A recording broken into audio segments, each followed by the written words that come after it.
December 5, 1971 ಲಾಹೋರ್ನ ಆಕಾಶದಲ್ಲಿ ಭಾರತೀಯ pilot ಧೀರೇಂದರ್ Jaffer ಅವರ ವಿಮಾನವು ನಿಯಂತ್ರಣವನ್ನು ತಪ್ಪುತ್ತೆ. ಇದನ್ನು ಗಮನಿಸಿದಂತಹ ಜಾಫಾ ಅವರು ತಮ್ಮ ವಿಮಾನ ಕೆಳಗೆ ಬೀಳ್ತಾ ಇದೆ, ನನ್ನನ್ನು ನಾನು ರಕ್ಷಿಸ್ಕೊಬೇಕು ಅಂತ ಹೇಳ್ಬಿಟ್ಟು ಅವರು ಇಂಜಿನ್ನ ಇಜೆಕ್ಷನ್ ಬಟನ್ ಅನ್ನ ಒತ್ತುತ್ತಾರೆ. ಇದರಿಂದ ಅವರು ಪ್ಯಾರಾಚೂಟ್ನ ಸಹಾಯದಿಂದ ಭೂಮಿಗೆ ಕೆಳಗೆ ಇಳಿತಾರೆ. ಆ ಸಮಯದಲ್ಲಿ ಇದನ್ನು ಗಮನಿಸಿದಂತಹ ಸುತ್ತಮುತ್ತಲಿನ ಹಳ್ಳಿಯ ಜನ ಎಲ್ಲ ಅಲ್ಲಿಗೆ ಓಡ್ ಬರ್ತಾರೆ. ಮತ್ತೆ ಅವರು ನಾರೆ ತಕ್ಬೀರ್, ಅಲ್ಲಾಹು ಅಕ್ಬರ್ ಅಂತ ಘೋಷಣೆಗಳನ್ನ ಕೂಗ್ತಾ ಅವ್ರ ಬಳಿ ಬರ್ತಾರೆ. ಅವರೊಬ್ಬ ಭಾರತೀಯ ಸೈನಿಕ ಅಂತ ಗೊತ್ತಾದ ತಕ್ಷಣ ಅವ್ರ ಬಟ್ಟೆಗಳನ್ನ ಹರಿಯಕ್ಕೆ ಸ್ಟಾರ್ಟ್ ಮಾಡ್ತಾರೆ. ಮತ್ತೆ ಅವ್ರ ಬಳಿ ಇದ್ದಂತಹ ಕೈಗಡಿಯಾರ, ಮಫ್ಲರ್, ಸಿಗರೇಟ್ ಲೈಟರ್, ₹200 ಇದನ್ನೆಲ್ಲ ಕದ್ಕೊಂತಾರೆ. ಮತ್ತೆ ಆಗ ಜಾಫಾ ಬಂದ್ಬಿಟ್ಟು ತಲೆ ಎತ್ತಿ ನೋಡ್ತಾರೆ. ಪಾಕಿಸ್ತಾನಿ ಸೈನಿಕರು ಅಲ್ಲಿಗೆ ಆಗಮಿಸ್ತಾರೆ. ಆ ಜನರನ್ನೆಲ್ಲ ಚದುರಿಸ್ತಾರೆ. ಅದರಲ್ಲೇ ಒಬ್ಬ ಗಟ್ಟಿಮುಟ್ಟಾದಂಥ ದೃಢಕಾಯ ಶರೀರದ ಒಬ್ಬ ಸೈನಿಕ ಅವ್ರ ಬಳಿ ಬರ್ತಾರೆ. ನಿನ್ನ ಬಳಿ ಯಾವುದಾದ್ರೂ ಶಸ್ತ್ರಾಸ್ತ್ರ ಇದೆಯಾ ಅಂತ ಕೇಳ್ತಾರೆ. ಆಗ ಜಾಫಾ, ನನ್ನ ಬಳಿ ಒಂದು ರಿವಾಲ್ವರ್ ಇತ್ತು, ಆದ್ರೆ ಅದೀಗ ಕಾಣಿಸ್ತಾ ಇಲ್ಲ. ಮೇ ಬಿ ಈ ಜನರು ಯಾರೋ ತೆಗೆದುಕೊಂಡಿರ್ಬೋದು ಅಂತ ಅವ್ರು ಹೇಳ್ತಾರೆ. ಆಗ ಸರಿ, ಹಾಗಾದ್ರೆ ನಿನಗೇನಾದ್ರೂ ಗಾಯ ಆಗಿದೆ ಅಂತ ಅನಿಸ್ತಾ ಇದೆಯಾ, ಅಥವಾ ನಿನಗೇನಾದ್ರೂ ಪೆಟ್ಟಾಗಿದೆ ಅಂತ ನೋವಿನ ಅನುಭವ ಆಗ್ತಾ ಇದೆಯಾ ಅಂತ ಕೇಳ್ತಾರೆ. ಆಗ ಜಾಫಾ ಅವರು, ನನ್ನ ಬೆನ್ನಿನ ಮೂಳೆ ಮುರಿದಿರ್ಬೋದು ಅಥವಾ ಏನೋ ಇಂಜುರಿ ಆಗಿದೆ ಅನಿಸುತ್ತೆ, ನನಗೆ ನನ್ನ ದೇಹನ ಕದಲಿಸಕ್ಕೆ ಆಗ್ತಾ ಇಲ್ಲ ಅಂತ ಹೇಳ್ತಾರೆ. ಆಗ ಆ ಸೈನಿಕ ಅಧಿಕಾರಿ ತನ್ನ ಪಾಶ್ತೋ ಭಾಷೆಯಲ್ಲಿ ಏನೋ ಒಂದು ಆದೇಶವನ್ನು ನೀಡ್ತಾನೆ. ಸೈನಿಕರು ಜಾಫರನ್ನ ಎತ್ಕೊಂಡು ಹೋಗ್ಬಿಟ್ಟು ಒಂದು ಟೆಂಟ್ಗೆ ಕರೆದುಕೊಂಡು ಹೋಗ್ತಾರೆ. ಮತ್ತೆ ಅಲ್ಲಿ ಅವನಿಗೆ ಪ್ರಥಮ ಚಿಕಿತ್ಸೆಯನ್ನ ನೀಡಿಬಿಟ್ಟು ಜಾಫರನ್ನ ಜೈಲಿನಲ್ಲಿ ಬಂಧಿಸ್ತಾರೆ. ಪ್ರತಿದಿನ ಅವ್ರನ್ನ ಕೂರಿಸ್ಬಿಟ್ಟು ಹಲವಾರು ಪ್ರಶ್ನೆಗಳನ್ನ ಸಮೇತ ಕೇಳಲಾಗ್ತಾ ಇರುತ್ತೆ. ಮತ್ತು ಜಾಫಾ ಟಾಯ್ಲೆಟಿಗೆ ಹೋಗ್ಬೇಕಂತ ಹೇಳಿದ್ರು ಅವರ ಮುಖವನ್ನ ಕವರ್ ಮಾಡಿಬಿಟ್ಟು ಕರ್ಕೊಂಡು ಹೋಗ್ತಾ ಇರ್ತಾರೆ.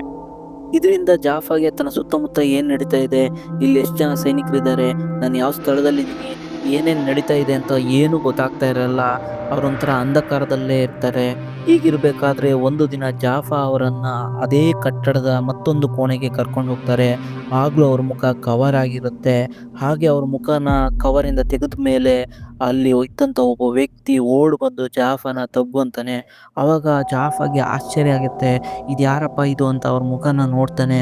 ಆಗ ಜಾಫನ ಕಣ್ಣುಗಳು ನಂಬಕ್ಕೆ ಆಗಲ್ಲ. ಅವನ ಕಣ್ಗಳಲ್ಲಿ ನೀರು ತುಂಬುತ್ತೆ. ಆ ವ್ಯಕ್ತಿ ಬೇರೆ ಯಾರೂ ಅಲ್ಲ, ಭಾರತೀಯ ಸೇನೆಯ ಮಹಾನ್ ನಾಯಕರಾದಂಥ ದಿಲೀಪ್ ಪಾಲ್ಕರ್ ಸಾರ್ ಆಗಿರ್ತಾರೆ.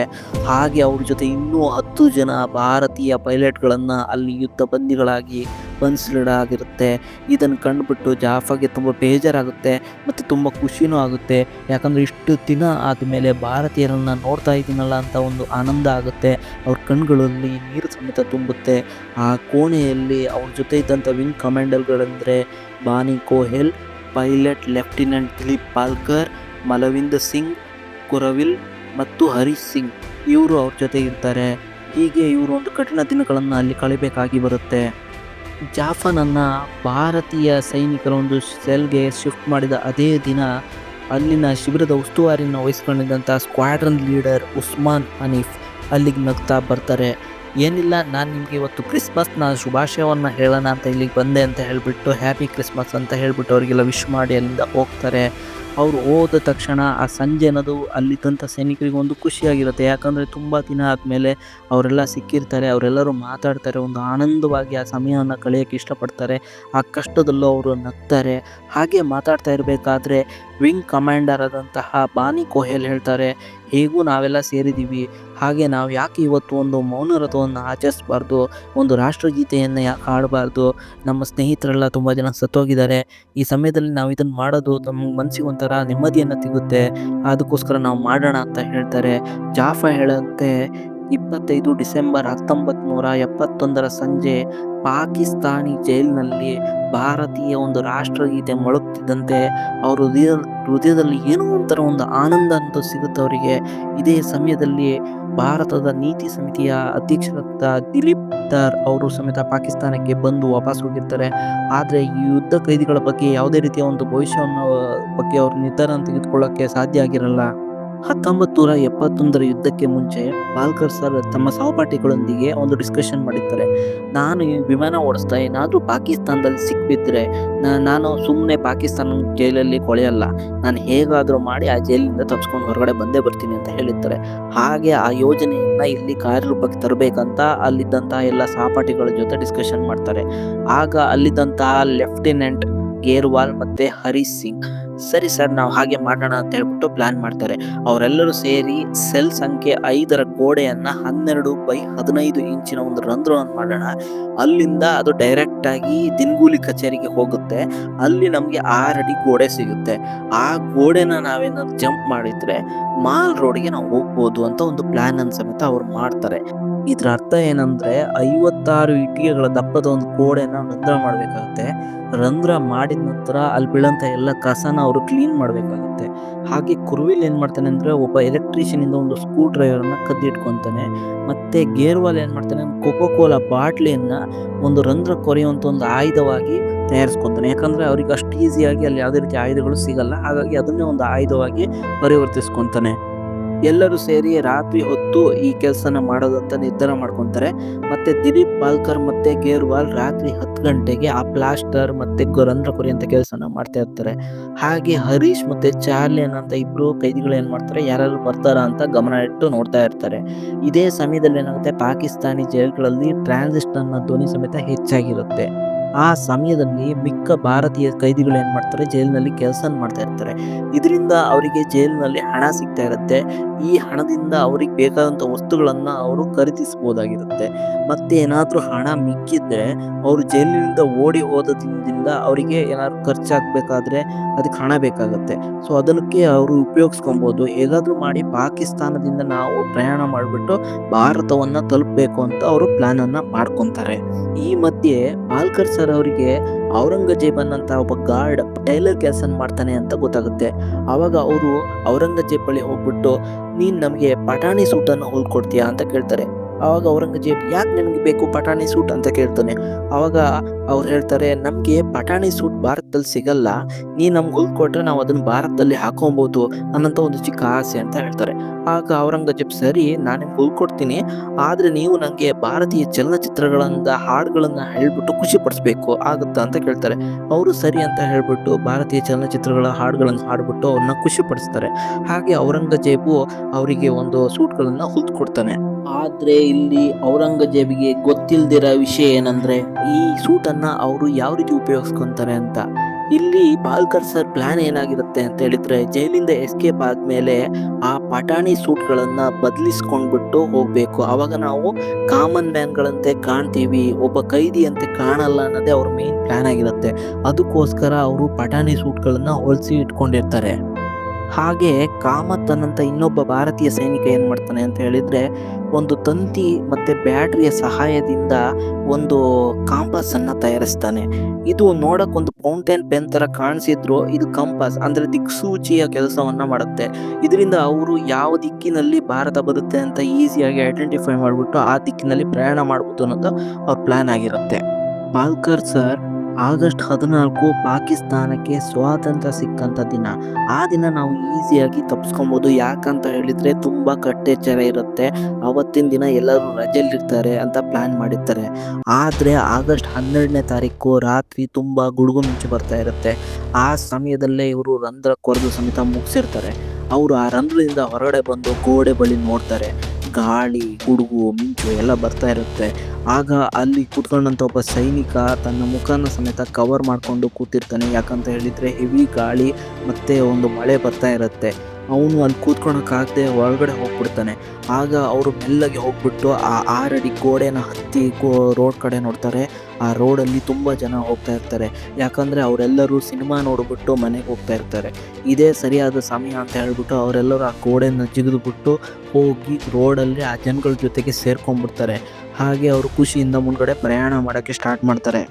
ಹೀಗೆ ಸ್ವಲ್ಪ ದೂರ ಬಂದ ನಂತರ ಪೈಲಟ್ ಲೆಫ್ಟಿನೆಂಟ್ ಹರೀಶ್ ಸಿಂಗ್ ತುಂಬ ಖುಷಿ ಆಗ್ಬಿಟ್ಟು, ಅಂತೂ ಇಂತೂ ಪಾಕಿಸ್ತಾನದಂಥ ಒಂದು ಸುರಕ್ಷಿತ ಜೈಲಿನಿಂದ ನಾವು ಹೊರಗೆ ಬಂದ್ಬಿಟ್ವಿ, ನಾವು ಸ್ವತಂತ್ರ ಆದ್ವಿ ಅಂತ ಹೇಳಿ ಖುಷಿಯಿಂದ ಕೂಗ್ತಾರೆ.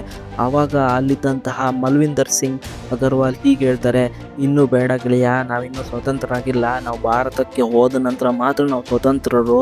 ಅದಲ್ಲದೆ ನಮಗೆ ಯಾರಿಗೂ ನಮಾಜ್ ಸಮೇತ ಬರಲ್ಲ. ಈ ಮುಸ್ಲಿಮ್ರ ಪದ್ಧತಿಗಳು ಏನಿದೆಯೋ ನಮಗೆ ಗೊತ್ತಿಲ್ಲ. ಆದ್ದರಿಂದ ನಾವು ಇಲ್ಲಿ ಯಾರೇ ಕೇಳಿದ್ರು ಕ್ರಿಶ್ಚಿಯನ್ ಅಂತ ಹೇಳಬೇಕು. ಯಾಕೆಂದರೆ ನಾವೆಲ್ಲರೂ ಕ್ರಿಶ್ಚಿಯನ್ ಸ್ಕೂಲ್ನಲ್ಲೇ ಓದೋರು. ಮತ್ತು ನಾವು ಸೈನ್ಯದಲ್ಲಿರಬೇಕಾದ್ರೂ ಸಮೇತ ತುಂಬ ಜನ ಕ್ರಿಶ್ಚಿಯನ್ನರನ್ನು ನೋಡಿದ್ದೇವೆ. ಹಾಗಾಗಿ ಅವರ ಆಚಾರ ಪದ್ಧತಿಗಳ ಬಗ್ಗೆ ನಮಗೆ ಸ್ವಲ್ಪ ಅರಿವಿದೆ. ಹಾಗೆ ಯಾರೇ ಕೇಳಿದ್ರು ನಾವು ಕ್ರಿಶ್ಚಿಯನ್ ಅಂತಲೇ ಹೇಳೋಣ ಅಂತ ಹೇಳಿ ಪ್ಲ್ಯಾನ್ ಮಾಡ್ಕೊತಾರೆ. ಹಾಗೆ ಅದೇ ಗುಂಪಿನಲ್ಲಿ ಹೋಗ್ಬಿಟ್ಟು ಬಸ್ ಸ್ಟ್ಯಾಂಡ್ಗೆ ತಲುಪ್ತಾರೆ. ಆಗ ಅಲ್ಲಿ ಒಬ್ಬ ಕಂಡಕ್ಟರ್ ಯಾರ್ರೀ ಪೇಶಾವರ್ ಯಾರ್ರೀ ಪೇಶಾವರ್ ಅಂತ ಕರಿತಾ ಇರ್ತಾನೆ. ಆಗ ಅವರು ಹೋಗ್ಬಿಟ್ಟು ಆ ಬಸ್ನಲ್ಲಿ ಕುಳಿತುಕೊಂಡು ಪೇಶಾವರಕ್ಕೆ ಹೋಗ್ತಾರೆ. ಬೆಳಿಗ್ಗೆ 6 ಗಂಟೆ ಸಮಯಕ್ಕೆ ಅವರು ಪೇಶಾವರನ್ನು ತಲುಪ್ತಾರೆ. ಅವರು ಅಲ್ಲಿಂದ ಒಂದು ಕುದುರೆ ಗಾಡಿಯನ್ನು ಮಾಡ್ಕೊಂಡ್ಬಿಟ್ಟು ಜಾಮ್ ರೋಡ್ಗೆ ಹೋಗ್ತಾರೆ. ಹಾಗೆ ಅಲ್ಲೇ ಇದ್ದಂತಹ ಒಂದು ಬಸ್ ಸ್ಟ್ಯಾಂಡ್ಗೆ ಕಾಲ್ನಡಿಗೆಯಲ್ಲಿ ಹೋಗ್ಬಿಟ್ಟು ತಲುಪಿ ಆ ಬಸ್ನಲ್ಲಿ ಹತ್ತಿಬಿಟ್ಟು ಮುಂದೆ ಸಾಗ್ತಾರೆ. ಬಸ್ನಿಂದ ಇಳಿದ ತಕ್ಷಣ ಅವರಿಗೊಂದು ಸೈನ್ ಬೋರ್ಡ್ ಕಾಣುತ್ತೆ. ಇಲ್ಲಿಂದ ಆಫ್ಘಾನಿಸ್ತಾನ ಕೇವಲ 5 ಕಿಲೋಮೀಟರ್ ಮಾತ್ರ. ಅವ್ರಿಗೊಂದ್ಸತಿ ಕನ್ಫ್ಯೂಸ್ ಆಗುತ್ತೆ, ನಾವೇನಾದರೂ ತಪ್ಪು ದಾರಿಲಿ ಬಂದ್ಬಿಟ್ಟಿದ್ದೀವಾ? ಹಾಗೆ ನೋಡಿದರೆ ಆಫ್ಘಾನಿಸ್ತಾನಕ್ಕೆ ಹೋಗಿ ಅಲ್ಲಿಂದ ಬೇಕಾದ್ರೂ ನಾವು ಭಾರತಕ್ಕೆ ಹೋಗ್ಬೋದು. ಅದ್ರ ಬದಲು ನಾವು ಪಾಕಿಸ್ತಾನದಿಂದನೇ ಬೇರೆ ಯಾವ್ದಾದ್ರು ಬಸ್ ಹಿಡಿದ್ಬಿಟ್ಟು ಭಾರತಕ್ಕೆ ಹೋಗ್ಬೋದಾ ಏನು ಅಂತ ಯೋಚನೆ ಮಾಡ್ತಾ ಇರ್ತಾರೆ. ಅಲ್ಲೇ ಇದ್ದಂಥ ಸೆಕ್ಯೂರಿಟಿ ಗಾರ್ಡ್ಗಳು ಇವ್ರುಗಳನ್ನ ನೋಡ್ಬಿಟ್ಟು ಇವ್ರ ಬಳಿ ಬಂದು, ನೀವು ಯಾರು? ಪಾಕಿಸ್ತಾನಕ್ಕೆ ಸೇರಿದವರು ಅಥವಾ ಆಫ್ಘಾನಿಸ್ತಾನಕ್ಕೆ ಸೇರಿದವರು? ನಿಮ್ಮನ್ನು ನಾವು ವಿಚಾರಣೆ ಮಾಡಬೇಕು ಅಂತ ಹೇಳಿಬಿಟ್ಟು ಅವ್ರಿಗೆ ಪ್ರಶ್ನೆಗಳನ್ನು ಕೇಳ್ತಾರೆ. ಮತ್ತು ನಿಮ್ಮನ್ನು ಬಂಧಿಸಲೇಬೇಕಾಗತ್ತೆ ನಾವು, ಯಾಕೆ ನೀವು ನೋಡಿದರೆ ಪಾಕಿಸ್ತಾನದವ್ರ ಥರ ಕಾಣಿಸ್ತಾ ಇಲ್ಲ ಅಂತ ಹೇಳ್ತಾರೆ. ಆವಾಗ ಪಾಲ್ಕರ್ ಸರ್ ಹೇಳ್ತಾರೆ, ನಾನು ಈಗ ಒಂದು ಕಾಲ್ ಮಾಡಬೇಕು, ಅದರಿಂದ ನಿಮಗೆ ನಾವು ಯಾರು ಅಂತ ಹೇಳಿ ಗೊತ್ತಾಗುತ್ತೆ ಅಂತ ಹೇಳ್ಬಿಟ್ಟು ಅವರಿಗೆ ಒಂದು ಕಾಲ್ ಮಾಡೋಕ್ಕೆ ಪರ್ಮಿಷನ್ನ ಕೇಳ್ತಾರೆ. ಪಾಲ್ಕರ್ ಸರ್ ಅವರು ರಾಹುಲ್ ಪಿಂಡಿಯಲ್ಲಿ ಕೆಲಸ ಮಾಡ್ತಾ ಇರೋಂತಹ ಸ್ಕ್ವಾಡ್ರನ್ ಲೀಡರ್ ಅಂತ ಉಸ್ಮಾನ್ನೊಂದಿಗೆ ನಾನು ಮಾತಾಡಬೇಕು, ಅವರಿಗೆ ನಮ್ಮ ಬಗ್ಗೆ ತಿಳಿದಿದೆ ಅಂತ ಹೇಳ್ಬಿಟ್ಟು ತಿಳಿಸ್ತಾರೆ. ಹಾಗೆ ಅವರು ರಾಹುಲ್ ಪಿಂಡಿಗೆ ಕನೆಕ್ಟ್ ಮಾಡ್ತಾರೆ. ಆವಾಗ ಉಸ್ಮಾನ್ ಹೇಳ್ತಾರೆ, ಹೌದು ಇವರು ಭಾರತೀಯ ಸೈನಿಕರು, ಇವರನ್ನು ನಾವು ಸೆರೆ ಹಿಡಿದಿದ್ದೀವಿ, ಇವರನ್ನು ದಯವಿಟ್ಟು ವಾಪಸ್ಸು ಕರ್ಕೊಂಬನ್ನಿ ಅಂತ ಹೇಳ್ಬಿಟ್ಟು ತಿಳಿಸ್ತಾರೆ. ಹಾಗೆ ಇವರು 3 ಜನನ ವಾಪಸ್ಸು ಪಾಕಿಸ್ತಾನ ಜೈಲಿಗೆ ಕರ್ಕೊಂಡೋಗಿ ಬಿಡ್ತಾರೆ. ಆವಾಗ ಗಾರ್ಡ್ಗಳು ಅವ್ರಿಗೆ ಹೇಳ್ತಾರೆ, ಜೈಲಿಂದ ಓಡಿ ಹೋಗೋಕ್ಕೆ ನಿಮ್ಗೆ ಎಷ್ಟು ಧೈರ್ಯ ಇರಬೇಕು, ಇದೆಲ್ಲ ಜಾಫನ್ ಪ್ಲ್ಯಾನ್ ಅಂತ ನಮ್ಗೆ ಗೊತ್ತಿದೆ. ಅವ್ನು ಯಾವ ರಂಧ್ರನ ಕೊರ್ದಿಯಾನಲ್ಲ ಆ ರಂಧ್ರದ ಬಳಿನೇ ಅವ್ನು ಕರ್ಕೊಂಡೋಗಿ ಗುಂಡಿಟ್ಟು ಸಾಯಿಸ್ತೀವಿ ಅಂತ ಹೇಳ್ಬಿಟ್ಟು ಹೆದರಿಸ್ತಾರೆ. ಇದರಿಂದ ಅವ್ರಿಗೆ ಸಮೇತ ದಿಗ್ಲಾಗುತ್ತೆ. ಹೀಗೆ ಕೆಲವು ತಿಂಗಳುಗಳು ಅವರು ಜೈಲಿನಲ್ಲೇ ಕಳಿಬೇಕಾಗಿ ಬರುತ್ತೆ. ಆ ಜೈಲಿಗೆ ಬಂದಂತಹ ಪಾಕಿಸ್ತಾನದ PM ಆದಂಥ ಭುಟ್ಟೋ ಅವರು, ನಿಮಗೆ ಭಾರತ ದೇಶವಾಗಲಿ ಅಥವಾ ಸೈನ್ಯವಾಗಲಿ ಬಿಡಿಸ್ಕೊಳಕ್ಕೆ ಯಾವುದೇ ರೀತಿಯ ಪ್ರಯತ್ನವನ್ನು ಸಮೇತ ಮಾಡ್ತಾ ಇಲ್ಲ, ನಿಮ್ಮನ್ನು ನೋಡಿ ನನಗೆ ಕರುಣೆ ಹುಡ್ತಿದೆ, ಅದಕ್ಕೋಸ್ಕರ ನಾನು ನಿಮ್ಮ ದೇಶದೊಂದಿಗೆ ಮಾತಾಡ್ತೀನಿ ಅಂತ ಹೇಳಿಬಿಟ್ಟು ಏನೋ ಒಂದು ಸಂಧಾನಕ್ಕಾಗಿ ಭಾರತದ PM ಜೊತೆ ಮಾತಾಡಿ ಒಂದು ಡಿಸಿಷನ್ ತೆಗೆದುಕೊಂಡು ಇವರನ್ನು ಬಿಡುಗಡೆ ಮಾಡಬೇಕಂತ ಹೇಳಿ ನಿರ್ಧಾರ ಮಾಡ್ತಾರೆ. ಡಿಸೆಂಬರ್ 1, 1971ರಂದು ಈ ಸೈನಿಕರನ್ನು ಪಾಕಿಸ್ತಾನದ ಜೈಲಿನಿಂದ ಬಿಡುಗಡೆ ಮಾಡಲಾಗುತ್ತೆ. ಅವರು ಭಾರತಕ್ಕೆ ಆಗಮಿಸ್ತಾರೆ. ಭಾರತಕ್ಕೆ ಬಂದಾಗ ಇವ್ರ ಮುಖದಲ್ಲಿ ತುಂಬ ಬೇಜಾರಿರುತ್ತೆ, ತುಂಬ ನೋವಿರುತ್ತೆ. ನಮ್ಮನ್ನು ಯಾಕೆ ಇಷ್ಟು ದಿನ ಆದರೂ ಇವ್ರು ಬಿಡಿಸ್ಕೊಳಕ್ಕೆ ಪ್ರಯತ್ನನೇ ಮಾಡಲಿಲ್ಲ ಅಂತ ತುಂಬ ಬೇಜಾರಾಗಿರುತ್ತೆ. ಆದರೂ ಒಂದು ಹೆಮ್ಮೆ ಇರುತ್ತೆ, ಏನಂದರೆ ನಾವು ನಮ್ಮ ದೇಶಕ್ಕೆ ದ್ರೋಹ ಮಾಡಿಲ್ಲ, ಯಾವುದೇ ರೀತಿಯಂತಹ ಮಿಲಿಟ್ರಿ ರಹಸ್ಯನ ಸಮೇತ ಪಾಕಿಸ್ತಾನಕ್ಕೆ ಕೊಟ್ಟಿಲ್ಲ ಅನ್ನೋಂಥ ಒಂದು ಗರ್ವ ಸಮೇತ ಅವರಿಗಿರುತ್ತೆ. ಅವರು ಏರ್ಪೋರ್ಟ್ನಲ್ಲಿ ಇಳಿದಾಗ ಭಾರತೀಯ ಸೈನಿಕರನ್ನು ಅವರು ಆಹ್ವಾನಿಸಿಕೊಂಡು ಜನರು ಖುಷಿಯಿಂದ ಅವ್ರಿಗೆ ಹಾರ ಹಾಕ್ತಾರೆ. ಅವ್ರ ಕಣ್ಣಲ್ಲಿ ಕಂಪನಿಗಳು ಮಿಡಿತಾ ಇರ್ತಾರೆ. ಇದನ್ನೆಲ್ಲ ಕಂಡಾಗ ಅವ್ರ ಕೋಪ ಅನ್ನೋದು ಮಾಯ ಆಗುತ್ತೆ. ದೇಶದ ಬಗ್ಗೆ, ದೇಶದ ಜನರ ಬಗ್ಗೆ ತುಂಬ ಖುಷಿ ಆಗುತ್ತೆ, ಒಂದು ಪ್ರೀತಿಯನ್ನು ಸಮೇತ ಹುಟ್ಟುತ್ತೆ. ಹೀಗೆ ಈ ಸೈನಿಕರ ಒಂದು ಹೋರಾಟದ ದಿನಗಳು ಅನ್ನೋದು ಮುಗಿದು ಹೋಗುತ್ತೆ ಸ್ನೇಹಿತರೆ.